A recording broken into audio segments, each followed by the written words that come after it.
Cameron Wade's bike. This is an earlier model, but it's got all the modifications we do to the later models. The one that Ben was riding is 112, just over to my left here. We changed a few things from motocross use. You'll have a look at the front of this one here. Well, first thing you notice, of course, is the bigger wheels compared to a motocross bike. They have larger diameter front tyres and rear tyres, and they're much heavier ply and much heavier tyres. So suspension's got to be changed quite a bit just to cope with the difference in weights. They don't respond as quick. Steering dampener on the front is just about a necessity for desert use or for enduro type work. Just stops the bars slapping between the rider's arms or really stopping the feedback. We do little things like adjust the camber adjustments on here. We give them a little bit more so they actually a little bit more stable at higher speed.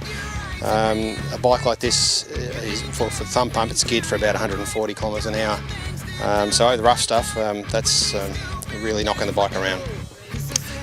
The next thing we do is the long range fuel tank.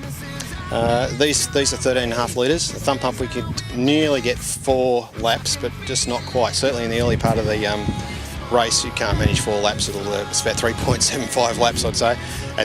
When they get tired, it would be able to manage 4 laps, but on the first day that means we have to have 2 fuel stops. The motors in these are all reasonably modified. They all have high compression pistons in them and different camshafts, and they're fueled a little bit richer, so that tries to keep them a bit cooler. Air cleaners is another big thing. We have to keep the air cleaners to last the distance for the day. There's not really time to stop and replace them or put a new one in. These have all extra filters on them. Sometimes some people use a outer cover which they peel back during the day to get the expose a clean filter again. Other than that, it's really just a motocross bike that's with all those extra modifications.